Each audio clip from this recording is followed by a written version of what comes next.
Everyone, घटना चक्र हिंदी में आप सभी को स्वागत करती हूँ। भारतेंदु युग के नाटककार है श्रीनिवास दास। इसका आंसर हो जाएगा ए। भारतेंदु युग के लेखकों में बालकृष्ण भट्ट, प्रताप नारायण मिश्र, राधाचरण गोस्वामी और बद्री नारायण चौधरी और प्रेमधन है। लाल श्रीनिवास दास जो है वो बाबू देवकी नंदन खत्री और किशोरी लाल गोस्वामी आदि उल्लेखनीय हैं। हिंदी, उर्दू, संस्कृत और फारसी और अंग्रेजी आदि भाषाओं पर समान अधिकार रखने वाले लाला श्रीनिवास दास को हिंदी में आधुनिक ढंग का पहला उपन्यास जो है वो परीक्षा गुरु लिखने का गौरव प्राप्त है। उपन्यास के अतिरिक्त नाटक के क्षेत्र में भी उन्हें भरपूर ख्याति मिली। श्रीनिवास जी के प्रमुख नाटक जो है वो प्रहलाद चरित्र, तप्ता और समवरण और रणधीर और प्रेम मोहिनी तथा संयोगिता स्वयंवर आदि है। भारतेंदु युग का कौन कवि जो है वो पुष्टि मार्ग में दीक्षित था? तो ये भारतेंदु हरिश्चंद्र जो है वो पुष्टि मार्ग में दीक्षित है। हिंदी के कृष्ण भक्त कवियों में विद्यापति, सूरदास आदि अष्टछाप के कवि रहीम, रसखान, मीराबाई, बिहारी, चाचा हरिवंश और भारतेंदु बाबू, हरिश्चंद्र, जगन्नाथ दास और रत्नाकर, अयोध्या सिंह उपाध्याय, हरिओध, धर्मवीर जो है भारती आदि के नाम अत्यंत प्रसिद्ध हैं। अतः स्पष्ट है कि प्रस्तुत विकल्प में भारतेंदु युग के कवियों में केवल भारतेंदु हरिश्चंद्र पुष्टि मार्ग में दीक्षित तथा कृष्ण भक्त थे। गद्य रचना को एक कला के रूप में ग्रहण करने वाले जो कलम की कारीगरी जो है वो समझने वाले लेखक थे, कौन थे? तो ये थे बद्री नारायण चौधरी। गद्य रचना को एक कला के रूप में ग्रहण करने वाले कलम की कारीगरी समझने वाले जो लेखक थे वो बद्री नारायण चौधरी थे। आचार्य रामचंद्र शुक्ल ने अपनी पुस्तक हिंदी साहित्य का इतिहास में लिखा है कि पंडित बद्री नारायण चौधरी प्रेमधन की शैली सबसे विलक्षण थी। ये गद्य रचना को एक कला के रूप में ग्रहण करने वाले कलम की कारीगरी समझने वाले लेखक थे और कभी कभी ऐसे पेचीदे मजमून बांधते थे कि पाठक एक 1.5 कॉलम के लंबे वाक्य में उलझा रह जाता था। अनुप्रास, अनूठे पद विन्यास की ओर भी उनका ध्यान रहता था। नेक्स्ट क्वेश्चंस देखते हैं फ्रेंड्स। अन्य महत्वपूर्ण तथ्य जो है वो भारत सौभाग्य प्रयाग रामागवन प्रेमधन जी के प्रसिद्ध नाटक है। प्रेमधन ने जीर्ण जनपद नामक एक काव्य लिखा है जिसमें ग्रामीण जीवन का यथार्थवादी चित्रण है।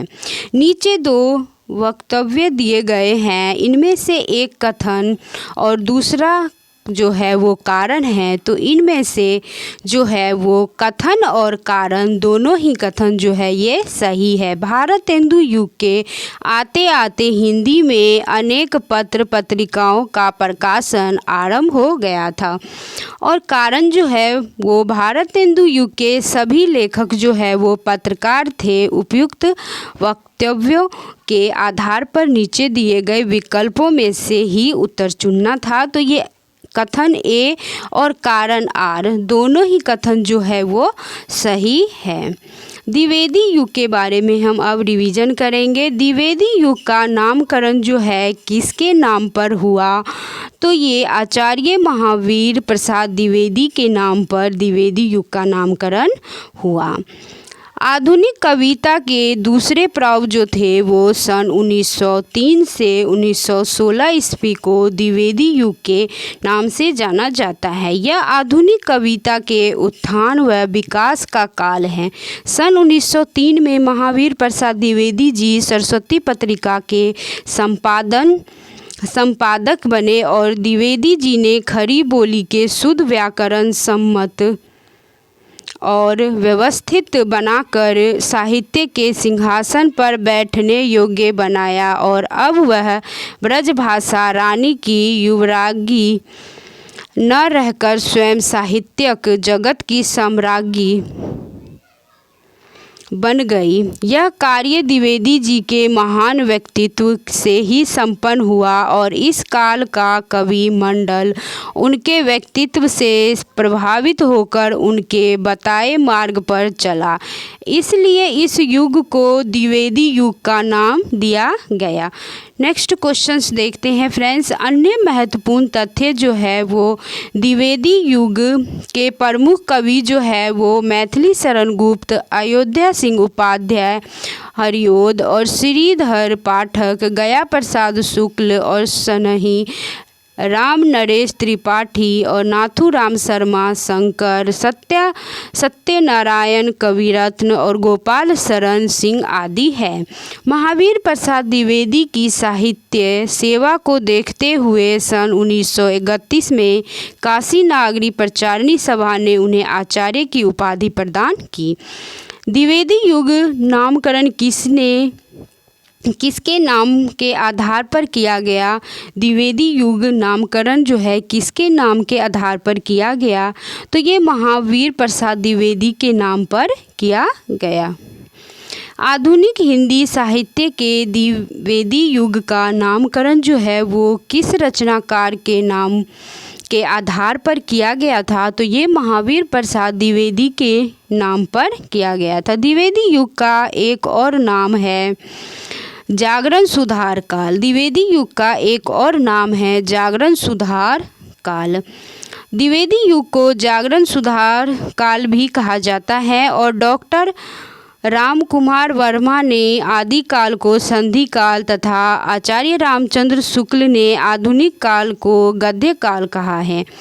द्विवेदी युग का वह साहित्यकार जिन्हें कविता कामिनी कांत और भारतेंदु प्रज्ञेंदु साहित्य सुधाकर उपाधियों से विभूषित किया गया था, तो ये नाथूराम शर्मा शंकर है। नाथूराम जो है वो शर्मा शंकर है। नेक्स्ट क्वेश्चंस देखते हैं। द्विवेदी युग के कवि जो है वो नाथूराम शर्मा शंकर ब्रजभाषा के कवि थे, किंतु शीघ्र ही खड़ी बोली की ओर झुक गए थे। इन्होंने राजा रवि वर्मा के चित्रों के आधार पर कविताएं लिखी है। ये समस्या पूर्ति में बड़े कुशल थे। इन्हें कविता कामिनी कांत और भारतेंदु प्रज्ञेंदु और साहित्य सुधाकर आदि उपाधियों से विभूषित किया गया था। अनुराग रत्न जो है वो शंकर सरोज और गर्भरंडा रहस्य तथा शंकर सर्वस्व इनके प्रमुख काव्य ग्रंथ है। ये प्राय अतिशयोक्तिपूर्ण कविता लिखते थे। ज्ञान राशि के संचित कोश ही का नाम साहित्य है। यह उक्ति किस साहित्यकार की है? तो यह जो है ये महावीर प्रसाद द्विवेदी का है।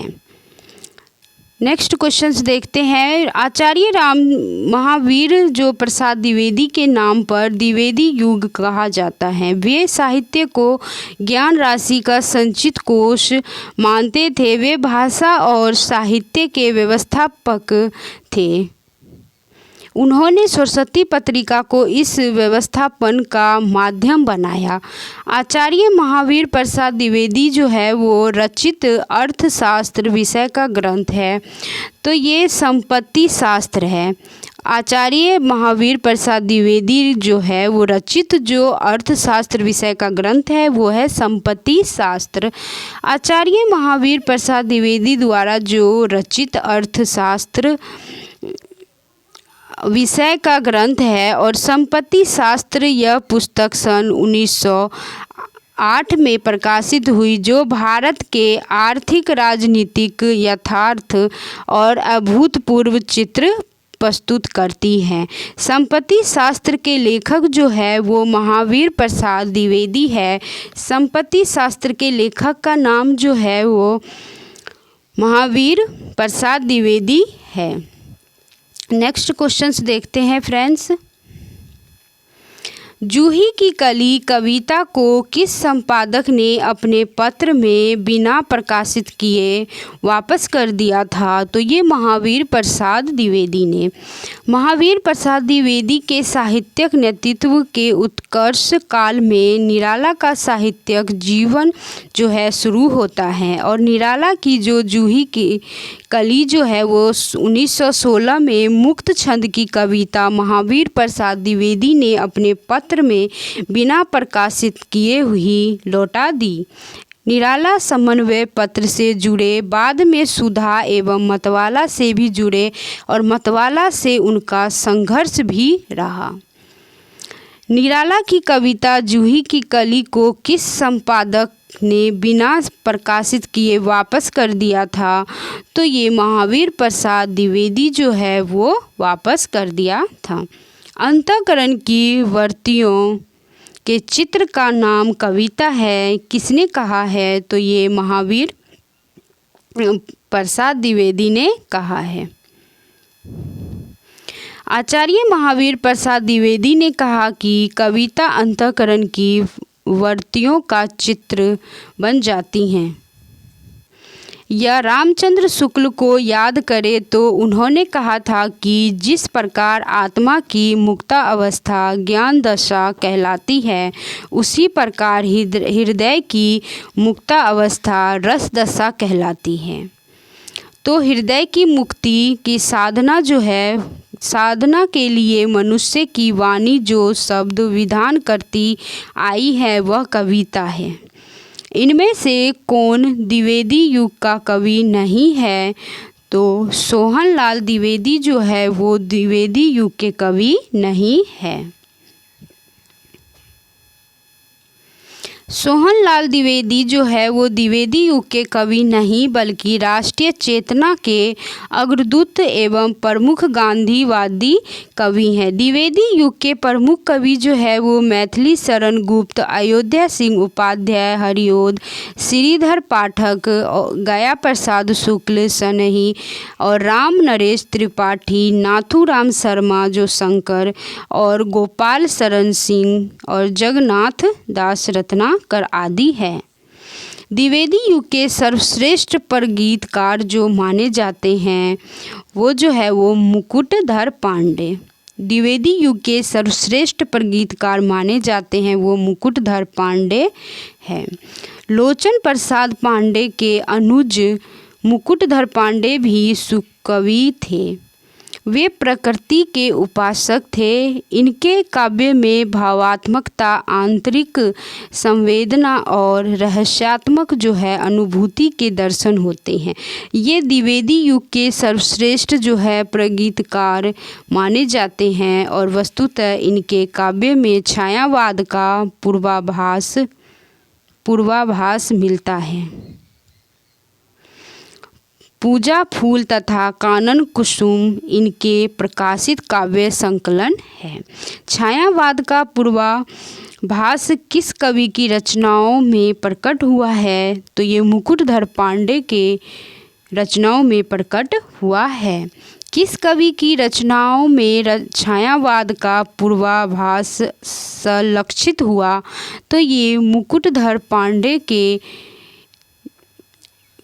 पूर्वाभास लक्षित हुआ। खड़ी बोली हिंदी का प्रथम महाकाव्य है। खड़ी बोली हिंदी का प्रथम महाकाव्य जो है ये प्रिय प्रवास है।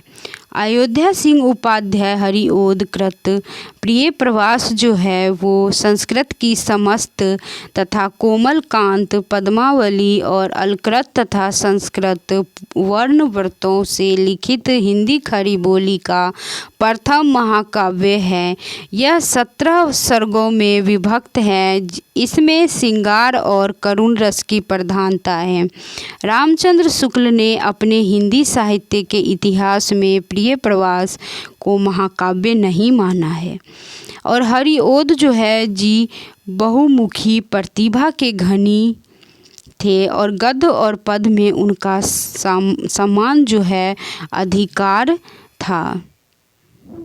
समान अधिकार था, गद्य और पद्य में उनका समान अधिकार था। कुल मिलाकर उनकी 51 जो थी रचनाएं थी।